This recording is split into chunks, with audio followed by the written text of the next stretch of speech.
To Ms. Control, I guess. Thank you. You are welcome. Put me here.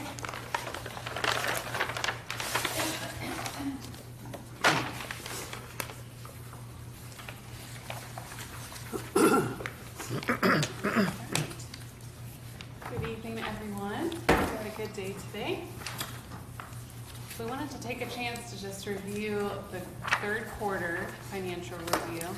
This reviews all of the funds. We are seeing a little bit more picture of how the year is going to end up. So we're more than halfway through. We can start to see some good trend data, and we have some positives and we have some negatives, but look forward to reviewing those with you. So as we look at total cash position of the town, as of March, we are at $16.4 million across all of our funds. This right here shows where that cash is invested. So we have a majority of it right now in our checking account because there's a lot of uncertainty on how much bills are going to be and where we need to move it. We do have 2 new accounts on here from the last quarterly report. You'll see them as Select Bank ICS and Select Bank CDARS. Basically, it's a short-term and a long-term investment account where they sweep funds essentially to other banks to keep it under FDIC coverage. We did get a really good rate on those. It was 3.7 and 3.8%. What we do in the treasurer's office, Shannon Phillips is the one who primarily does this. She calls all of the local banks and she has them do an informal bid process for us. So we let them know, hey, we have this money, it's time to invest it, give us your best rate, and then they call and they give the best rates we have. And so we do that on a rotation about every 6 months. Good deal. I have to go clear that. Hold on.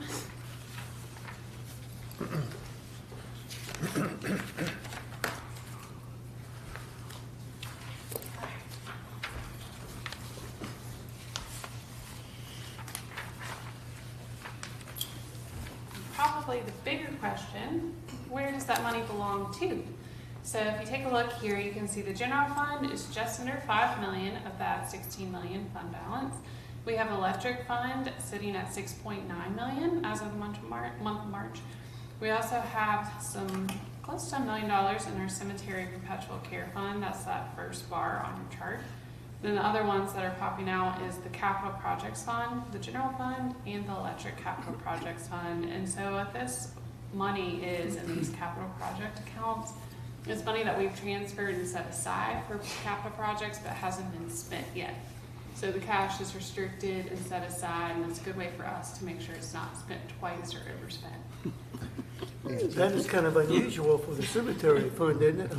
$1 million? I mean, No, so the Cemetery Perpetual Care Fund, I think that was designed back in the 80s, and the goal of that is each time we sell those lots, 70% of that goes into this Perpetual Care Fund, so that when we cannot sell any more lots, we hopefully have enough interest coming in on that money to cover the mowing and any of the maintenance that pops up on that. I haven't seen it, but I feel pretty confident there was probably a study done in the 80s or 90s that said you need this much money, and if you do this, it'll be enough for you to sustain it. mm-hmm. So I'd have to dig a little deeper to see if I could find it, but that's what it looks like. That's good, because I thought I remembered years back that it was almost unsustainable. It was it was losing money, Yeah. naturally so, but that's good. Yes, and you're right, because we had it invested in treasury yields, which have not been doing good since the market has increased and interest has increased above 2%. So we did move a good amount of that over to CDs, and we've been trying to get that in a more safer investment fund instead of treasury bonds. And there's a small portion that's still in treasury bonds. It was a 50-year treasury bond that we couldn't buy out yet. So we're getting close to being able to buy that out. Is that the end of March? Yes.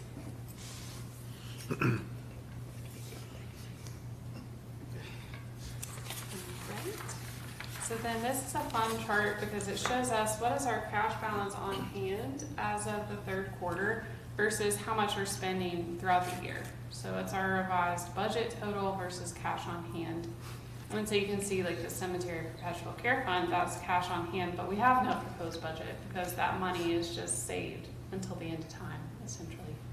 Then we have others like the general fund, it has 5 million on hand, and you can see it's sitting at a balance of around 13 million is the total annual spend. Solid waste fund, we don't have any cash on hand at the moment, relatively small cost though. The electric fund, it's sitting at around 6.9 million cash on hand, but you can see that we're at about 26 million is the revised budget for that fund. And then EDA fund has more on hand than when it spends. And then capital projects fund, you can see that we have quite a bit remaining for the general capital projects and electric capital projects. One thing to note is that we have started putting our large grants in the general capital projects fund. One of the things that we identified is when we were including those in community development and other things in the general fund, it was inflating our operating expenses year to year. And it was really hard to tell what the true department operating expense was because of those large grant fluctuations back and forth. So we've started putting a lot of our large grants like the hospital generator, the next phase of the CDBG, and the capital fund, so you're not seeing those big swings year to year. That's good. And then I love this too, year-over-year comparison. So where are we now versus where we were Q3 last year?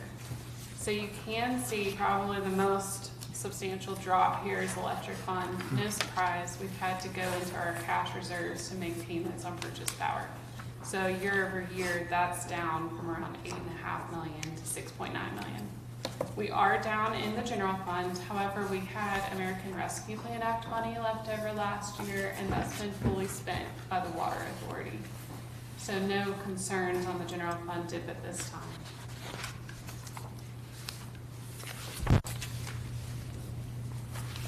And this kind of reiterates what I mentioned in the graph.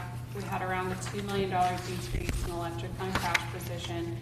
No surprise there is the higher purchase power costs we experienced primarily in January. We did have around a $600,000 decrease in the general fund, and that's mostly because of the American Rescue Plan Act. And then one thing to note on the positive side is we do have around an $800,000 increase in electric capital fund cash, so that's mostly a delay on capital projects and trucks and things coming in. All right, so the next thing I wanted to look at is governmental funds. So this is our general fund, but it also includes things like the Cemetery Perpetual Care Fund, our Public Safety Training Center, so that's the fire training center off on Orange Street, Restricted Fund, General Capital Projects Fund, and Revolving Loan Fund, which is not very active at the moment. By far the most active fund is our general fund. It's the one we're most familiar with. So as of March, we had around 8.9 million in revenue, and we had around 8.4 million in expenses. So we're on the net positive, which is good.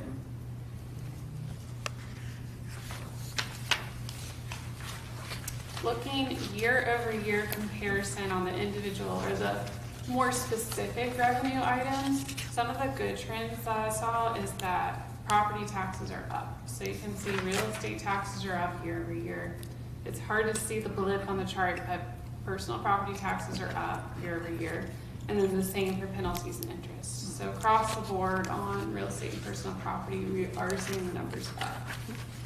Is the assessment completed yet for this year, or has it hit the books? We have the 2026 calendar year in, and we're actually working on billing hopefully by the end of this week.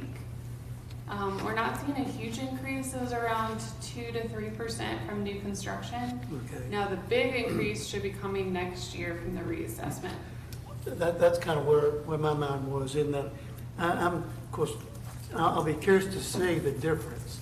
Yeah. In that it went up quite a bit last time because it was market driven. Now I'll be curious to see if it stables out. And I don't think it'll go down, but don't get your hopes up. Like I said, has it already been 3 years? Yeah. But yeah, that will be interesting. Yeah. We're waiting very anxiously to see what that comes out at. Yeah, I'm sure. So one of the other things, probably the one you hear quite a bit about, is meals tax. But this chart shows all the local taxes, or the other local taxes that you're familiar with. Local sales and use tax, we get that. basically the county gets 1% of all local sales in the county, and then they share a percentage of that with us based on the school age population of the town versus the school age population of the county.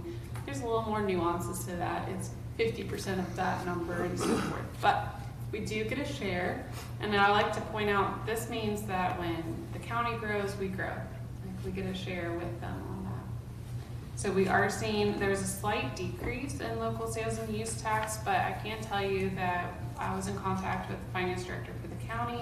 They did find a slight formula error on their side, and they have submitted a correction going back to the beginning of the fiscal year. So our trend is now up higher. It's than year over year, so Good. it was good to see. We are seeing, as you can see, BPOL is like the next 4 categories there. 412,301 all the way to 412,304. And retail sales is up primarily, but we're seeing contractor is up year over year. So that's any contractors in town that are doing over a certain amount of gross receipts have to also submit a business license to us. So all this new development, we are seeing some business license from that as well. Professional services was up, business and personal services was up. Cigarette tax is pretty flat. Now, the one that kind of is a little nerve-wracking for me is meals tax is down, and this is the first quarter I've seen this where year over year it's down. We don't know for sure, but after looking through several of the meals tax returns, we think the weather maybe played a good portion of that, because we had very significant weather this year that we haven't had in the past. And this trend was staying above until this quarter where we had winter weather. So I don't know if anyone else around us is seeing the same thing, but it was very intriguing to see the third quarter meals taxes down. So we'll keep a close eye on that throughout the rest of the year. Will you be able to compare other localities to see if they were affected also? Not until the financial report is presented, because unless they actually submit their monthly financial reports on their website, it's kind of closed data. I could always reach out to individual localities around and say, hey, are you seeing the same thing I'm seeing? It would be interesting to see if they experienced it, but. It's a Definitely. regional thing as opposed Yeah, to a local. exactly, yeah. And we did have deals closed, so year over year, we do know that we had that restaurant closed down. I think there was one other one, Rainbow wasn't open. Yeah. So we do know of a couple restaurants that were open last year that weren't open this year, so it's probably a blend of a couple things happening. Are we getting it all from all the food trucks? Because there's a lot of food trucks in town. Yes, yes, we are. They are reporting, I did confirm. Yes. Right. Good deal. And then lodging tax, you can see that's slightly up. Interest on investments is down. And this is actually really interesting. It's down mostly because we've spent all of American Rescue Plan Act money. So the federal government allowed us to earn interest on that money and keep it. So now that it's fully spent, we don't get to earn interest on it. But it was really nice while it lasted.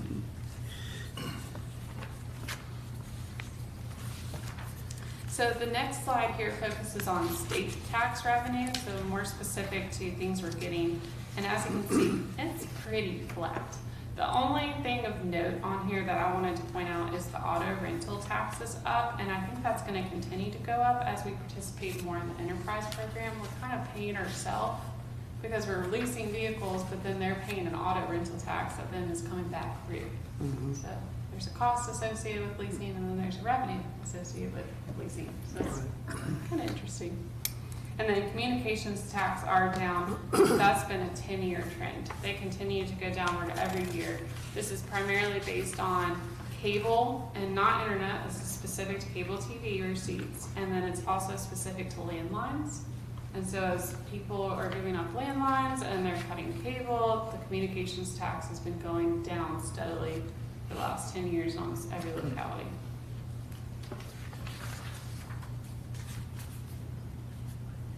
So switching gears to expenses, we are seeing increases in mostly every category. Town council is up, but that's primarily due to fireworks. So that's the main driver of town council being up year over year. And we spent more than we normally do because of the anniversary of this July 4th coming up. So the town council funds the fireworks. You do. Who Thank would know? you. They go Write very that quick. check. The county is giving you $7,500 next year. Well, we'll have to send them a thank you letter. Yes, we certainly appreciate that. Clerk of council is pretty flat, other legislative is flat. The town manager is slightly up, town attorney is up, personnel is flat, and the auditor is slightly up as well. So, and as you'll see across the board, almost everyone's feeling the inflation pressures are hit all the time with supplies, fuel costs, like Bart and I mentioned earlier today. It's not easy. So in our department, you can see that the treasurer's office costs are slightly up, the finance department costs are slightly down, and then other general is pretty flat, and then IT is substantially up. The main reason that is up is because we've added, I guess you would call it managed provider services this year that we haven't previously had, mostly relating to cybersecurity and like, basically we're having a service that monitors and protects our network. So that's the main increase associated with IT.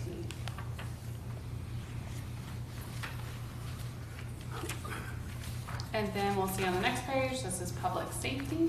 So Commonwealth Attorney is a small blip on there, but we did have a large increase when we negotiated that agreement with them this fiscal, so it's now $21,000 a year. We did renegotiate with the new Commonwealth Attorney for the same rates, so no increase on the $21,000 for next year. The police department does have an increase, and I did try to check. Uniforms is where a lot of their increase is associated, but they're also feeling the pressure of fuel and everything else as well. The fire department remained relatively flat. I got a question. Yeah. Now, we talked about before that we had officers trained in animal control. So does that fall under any animal control stuff or whatever? We haven't been coding anything. We did have that thing where we had a few officers trained to do animal control. So did we have anything that would fall under that, or that's still mostly? Well, they may not be certified in animal control anymore. You have to recertify. Yeah, because I know, because we had that position and then we stopped that position, put a stop on it. I'm not aware of any changes in training related to that specialty. I will say from an operational perspective, the relationship with the sheriff's office is better, Okay. and we don't have the obstacles that we had with the animal shelter, so. Okay, just a question. Also, and the Chief Moore and Sheriff Miller are working out basically an MOU to kind of spell things out, but from a citizen perspective, I think that's being handled in a better manner. That's what we like to hear, working together. On the finance side, we do have an organization code for animal control, but since we moved the position into the police department operations, the only thing being coded there is the tipping fee, I'm assuming on dead animals from the road and things like that. Deer control. Yeah. So it's a $93 charge for the year. It's really minimal what they've incurred so far.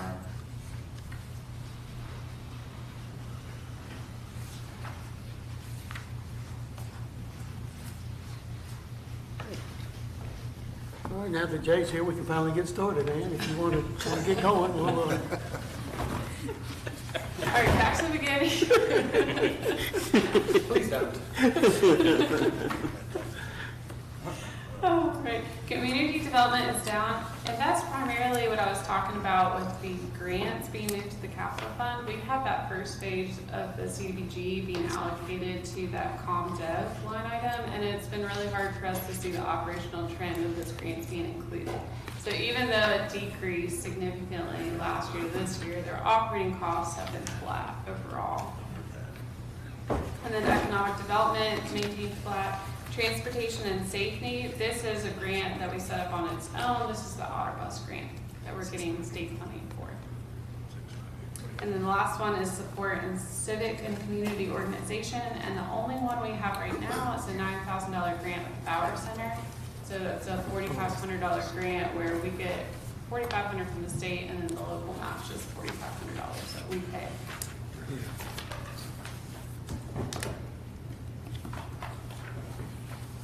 And then moving to public works and facilities.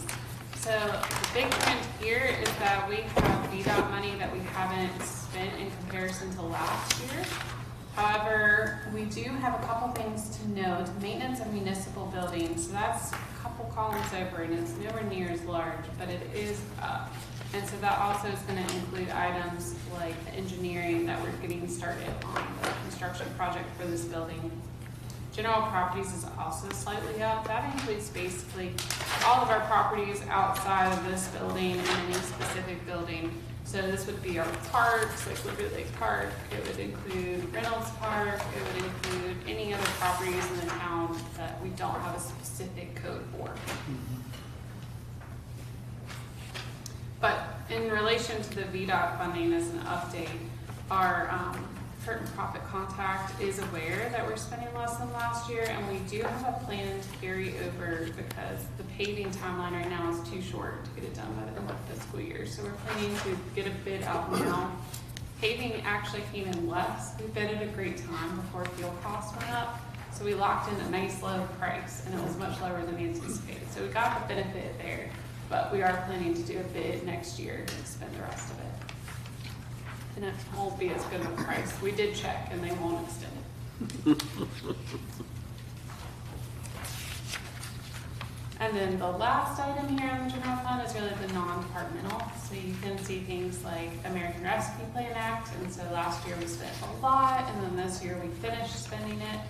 And then we also have debt service, and then we have transfers. And the main reason the transfer last year was so much is because we moved money into our capital fund for 2 fire apparatus for the fire department.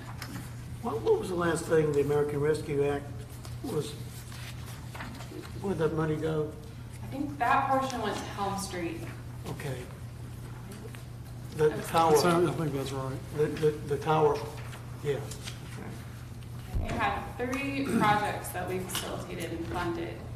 And I'll have to go look at the spreadsheet to know for sure, but Jill over there did a wonderful job Yeah. of sending us all the invoices and details. Yeah. It's great. I was thinking it was the water tower, or water container at Elm Street, but I haven't heard anything else about that. Very good. Money well spent. So a couple of my commentary, just to make sure I mention it. We do have property taxes up from new construction, and our vehicles have higher values. Business license taxes are up, and that's primarily from the rate change for 2026. And then the contractor part is, of course, more development happening in town right now. Meals tax is down, so we are watching that closely. And then interest earnings are down because cash has been fully spent for the American Rescue Plan. When you say vehicles with higher values, does that mean people have bought newer vehicles? That's kind of what it appears, because when I'm looking at the bills that we issued more bills, and when I looked at the values associated with it, it was a higher value. Now, some of it is just the fact that vehicle values inflated, and I believe last year they didn't do the full assessment, and this year they did. So we're seeing a portion of that being applied as the full assessment. It's also my understanding that RVs and trailers, the values have just about dropped. Are you aware of that? Yeah. Yes, with an RV, I know. And we don't get any relief on RVs, I know. unfortunately. I'm just saying that. No such luck. Mutual concerns. Yes, indeed. And then on the expenditure activity, town council did have an increased spending, but that's definitely the fireworks. Information technology had increased spending, and that's due to the professional services added, like I mentioned, mostly cybersecurity, network maintenance that we didn't have on contract previously. Police has an increased spending due to compensation, like overtime and that amount, uniforms, fuel, and vehicle cost. Community development has a decreased spending due to grant activity being moved to the grant fund or the capital fund. VDOT has a decreased spending due to the project timing, and we do plan to carry that over to complete the full expenditure. And then the ARPA and transfers decreased due to one-time expenses. It was fully spent. How many vehicles are we leasing with PD? That's a good question. I can check for you. Because I believe at the moment we have one for each officer for a take-home vehicle, but I did find out that not all of them are leased. So some of our officers have take-home vehicles that are still old ones that are owned. And so as part of the budget proposal for this year, they asked to include those in the program as well, to get them all on the lease program. Just give me one moment.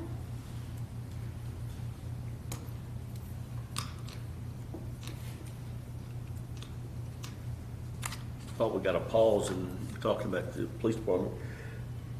Councilman Foreman, various times while you and I were working there was discussions about rental uniforms for law enforcement. And back when the conversation first started, the resources wasn't there to really produce a quality product that the chiefs were looking for at that time. Has there been any more discussion on that? We hadn't had any. Okay. Because I don't know if there's any nearby that does, the uniforms will be the quality we want. Okay.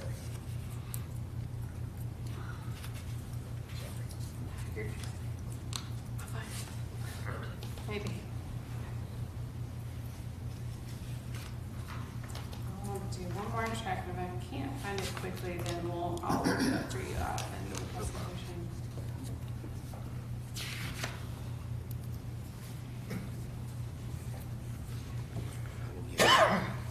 I will give you a heads up.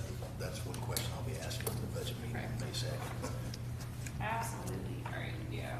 I'm not seeing it right here, so power forward after the presentation. Do you also want all of the vehicles? Because we do have some non-PD vehicles as well. Well, I mean, yeah, my concern is I know it might be more of an upfront cost right now, but is how much we spent over the last 3 fiscal years or projected to spend next year. Yeah. It's almost $1 million for vehicles, so that's my concern. Yeah, and I can get you more specific details on that because I was talking to Bart earlier and it's very confusing, but GASB issued a new statement on leases that requires us to post an entry that takes it and it treats it like debt. And so basically you have to take the whole 5-year lease cost and post it in the year it was incurred, and then you act like you got issued debt proceeds as revenue. So imagine $457,000 in revenue, like the whole value of the lease being posted as revenue and expense. So it goes in and out, but it sure makes your expenses look awful. Yeah, it's crazy. Okay. But All right, but yeah, we that's. can thank GASB for that wonderful lease standard that came out about 3 years ago.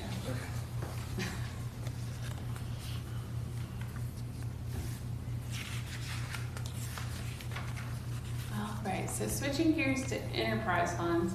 So this is solid waste fund and electric fund, and as you can see, we're primarily electric fund driven. So as of the third quarter, we had $20.7 million in revenue and we had $20.8 million in expenses. So we had more expenses than revenue so far. So we lost money this quarter in the electric. Definitely. And one other thing to keep in mind is this is accrual basis of accounting, not cash basis of accounting. So what that means is when we bill it, we count it as revenue. So we may not have even gotten the cash in the bank for it yet. So there's always a lag associated with that. So looking into the specifics on the electric fund, sale of electricity, you can see a big change in that year over year because of the rate change, moving sale of electricity over to the power cost adjustment or power recovery line. And that was to align more with how the town budgets. So the sale of electricity covers operational expenses of the town. So that includes personnel, equipment, maintenance, and then the power cost recovery is supposed to cover the expenses associated with buying and producing power. And if you look at our expense on the next page, you'll also see how that aligns with the expenses. But power cost adjustment here, you can see that it went way up, and you can see the sale of electricity went down some. And then moving over here to expenses, so you can see that out of all of our expenses, about 2/3 of it is purchase power. So for our electric fund, that's our primary cost. And last year, we had a cost of around 12 million as of the third quarter, and this year, we're at almost 15 million as of the third quarter. So we're talking millions increase, very substantial for us.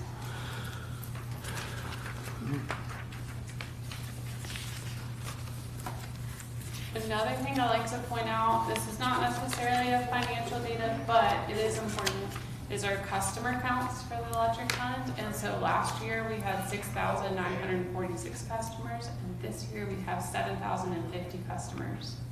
So we are seeing growth in our customers. Tell me that figure again. What was that, Ann? Turn the page. So last year, we had around 12 million in purchase powers that, Oh, okay. Wow. and then, yeah, 15 and a half. I'm Customer still, count. I'm still back on, why did our sale of electricity decrease? Well, part of the reason is because purchase power was being included in the base rate. And so base rate was covering personnel costs, operating costs, Okay. purchase power costs. And with the rate going down, that now covers the operational costs fully. And then the power recovery is intended to cover the purchase power costs fully. So when you look at billing and the power recovery is 2/3 the bill, that also matches the town's budgeting, where it's 2/3 of the town's budget It's as the well. process. Yes, okay.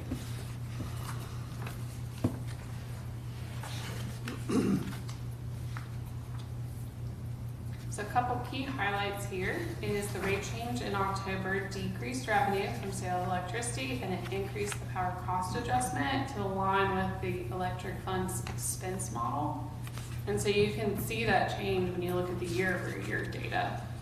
The purchase power remains the largest expense category in the electric fund, and we have large expense increases in fiscal year 26.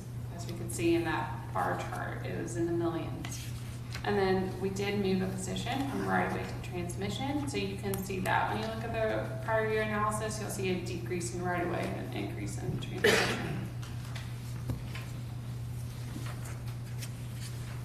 And that is all. So I'm happy to answer any questions that you have, and I hope this is helpful. Mhm. Very good. Questions? Answers? I've always got something to say. You far away. And that's good. You're getting better. Trying to keep it short. No, I mean, the only thing I'm not concerned, but just, it's telling is that there's a lot of line items that are obviously in the third quarter and are kind of way over the 100% mark. Yes. But by division or category, we remain under 100%. I mean, you've got a good feeling that we'll be okay on most of the. I'm keeping a close eye on it. I mean, I will tell you, I met with Tom Woodard in Public Works because he had a lot of line items that were well over, as you can see, like maintenance line items that were 200%. And so we did kind of game plan a little bit, and then I asked him to let me know if he has anything in addition that's coming so that I can start figuring out how we're gonna allocate for it in June at that big budget transfer. Same thing for Daryl and IT. That was kind of planned. We did know going into the budget that it was gonna be more than what we thought, but it is very critical service to have those. Network security is really important. This will be for a larger discussion, but since we're in budget stuff, this will probably be more for a May 2nd. But I'm still concerned a little bit on us not recouping special events charges. I mean, just in the PD alone, we've got $11,000 there. That's one thing, I guess, and then the other was, I can't remember what it is. But anyway, that's a larger discussion to have later, I know, but just. Anyway, that's it. I got a question. On the meal tax, is it something where you show like a trend where, depending on what time of the year it is, or it's just people not going there and eating as much, or? Well, what's interesting is in the second quarter, we didn't see the meals tax trend down, and that would have been as of December. And so the trend going down really happened in January to March. And so when I was looking at that time period, and I also had some ideas with Treasury, who collects the meals tax, we're kind of seeing it as an across the board, and it has to be probably associated with people not getting out during the weather events that we had and maybe not eating. We also are thinking, we've seen a lot of our fast food restaurants putting out some lower cost deals, so that could be associated with it. You know, like McDonald's has brought back like a $5 combo, and then some other places, so it could be a blend of things. But it is kind of interesting that it didn't pop out until this quarter. So last quarter, there wasn't a concern year over year. So is that something you recommend when we start talking budget, where look into the meal tax and maybe see if it's something that we can adjust or move forward with or something like that? I definitely always can, that's always on the table, absolutely. Of course, I wonder how much the impact from people's utility bills impacted their disposable income, so to speak. There's so many variables, it's really hard to tell for sure. And like we had several businesses closed in that year over year. So I think there's probably a lot of variables at play.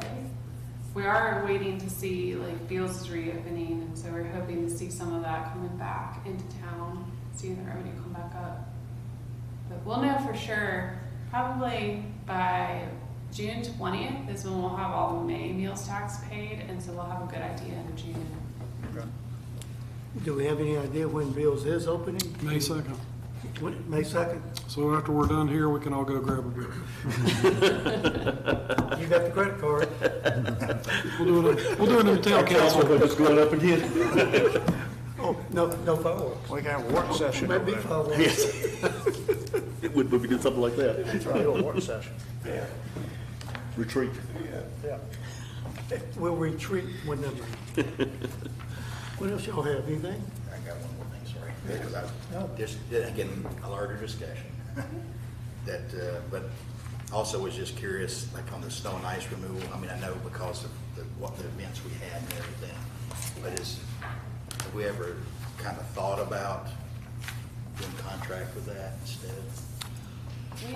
I asked Bart the same question when you asked. I was like, Yeah. we never really thought about that, have we? I mean, we can. No, I don't know if, because that's usually a lot of, all that time is the overtime usually, and everything. And when you pay a contract, you're not paying them overtime and other things like that. So anyway, it's just a thought, that again, a larger question. It's just hard, it's hard to schedule, obviously, because. Oh, yeah, no, I understand. But no, Tom and I have discussed it.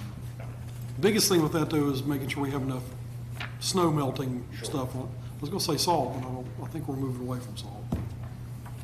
The good news is, like, on that one where it's overspent, it's state funded, so we're able to move our VDOT funding Yeah, VDOT from does that go. down to snow removal. And Okay, so it does come out of our state funding allotment. okay. So I have one. Go back to the electric fund, how we're losing money.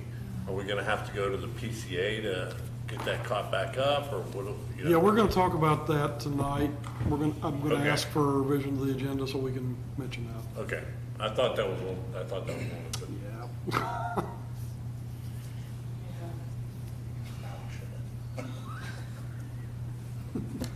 But we have ideas.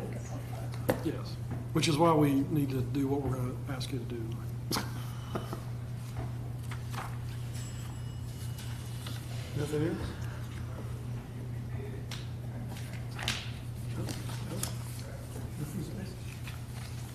Then I guess this point is adjourned.